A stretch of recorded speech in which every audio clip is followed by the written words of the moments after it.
Welcome to the Plumes of Oz, where we're going to look at another Australian bird. This is the swift parrot. This bird breeds in Tasmania, raises its young. When they come out of the nest and fledge, they go around looking for blossom, particularly on the Tasmanian blue gums. Then as it gets colder, the frosts start to come in, the insects in the trees start to drop off, the number of flowers blossoming drops off. They fly over the Bass Strait. They then have a nomadic life in southeast Australia, looking for more blossom. And wherever there are trees in blossom, nectar is available, that's where the swifts will go. They don't usually cross over the divide. They feed, they fatten up. Then, come springtime, off they head back to Tasmania. When they arrive in Tasmania, they're usually partnered up. The first thing they do is they search for hollow trees. This is where they want to put a nest. There's a bit of competition. There's a few other parrots still in Tasmania, and the competition's tough, not because of the other parrots, but because of land clearing. The number of hollow logs has diminished. In Tasmania, they're madly planting blue gum to try and keep the swift parrots alive, but it takes a while for a tree to have a hollow log, so these birds need mature trees. If they're lucky enough, they will find a hollow branch to put their nest in. But there may be starlings there. Well, the starlings may come and invade and kick them out. So they're competing, not only with other parrots, but also the imported, I would call them pesky birds, and that's what the starlings are. Anyhow, they may eventually lay a couple of eggs, with a bit of luck, hatch a couple of chicks. Then one day they'll go out, get a bit of nectar and come back. The nest is empty. What's happened? Well, what's happened is that the sugar glider is also in Tasmania. He's a bit of an import too, beautiful little marsupial, but he was never in Tasmania. That's probably why the swift parrots decided to breed there. Anyhow, he was introduced, probably in the early 1900s. The sugar glider has got a bit of a skin flap, front to rear leg, either side, puts his arms out, the skin flaps expand. He can go 100 metres from one tree to the next, lands on the next tree, climbs up, finds a hole, goes in, eggs, chicks. He'll eat the lot. 30% of swift nests are raided by sugar gliders in Tasmania. Because of this, the swift parrot is on the critically endangered list. There are only 1,800 birds. If they do happen to raise the young, they've then got to go out and look for nectar. But because the blue gum forests aren't there, nectar is hard to find. As it gets colder, once again they're thinking of departing back to Australia. If the chicks haven't really fattened up enough for the flight, many of them will not make the flight across to the mainland. When they arrive in the mainland, people say that there's not enough blossom here for them, but I think at the moment with the numbers that are coming across, the 2,000 birds, I don't think this is a problem. The real problem is their breeding grounds is decimated. So we're going to look at the swift parrot today, and as you watch this video you will see them feeding on the blossom, and the other thing to watch for is if they're going to clean a leaf or lick a leaf or chew on a leaf. What they're after is the lure. Jumping mites, they're called psyllids.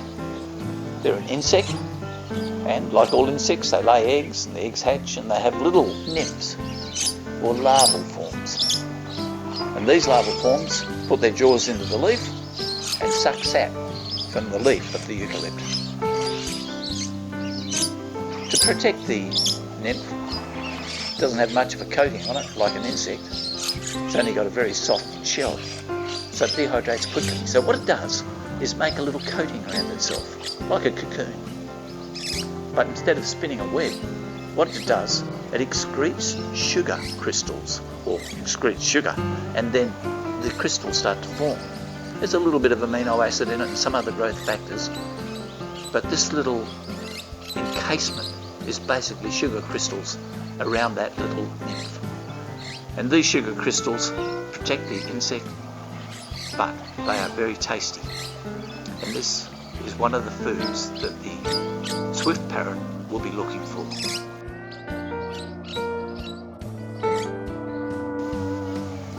You know, in the world there are many endangered life forms. The United Nations have just put out the endangered list, and out of 8 million living forms on this planet, 1 million, that's 1 in 8, may not survive the next decade. Mass extinction is upon us. The swift parrot is one of the leaders at the top of the extinction chart. The orange-bellied parrot is a little bit above it. The orange-bellied parrot is basically now being bred in captivity to keep it going.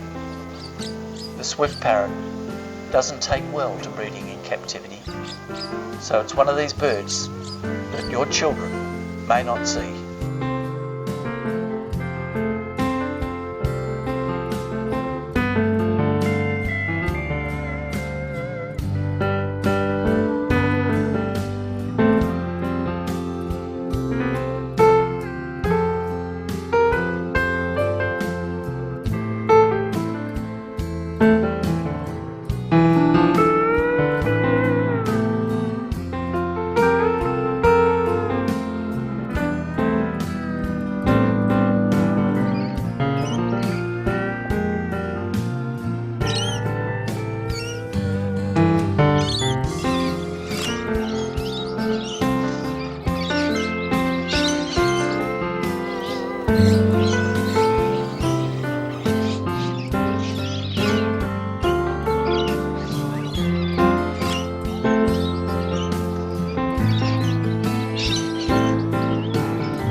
Thank you for watching.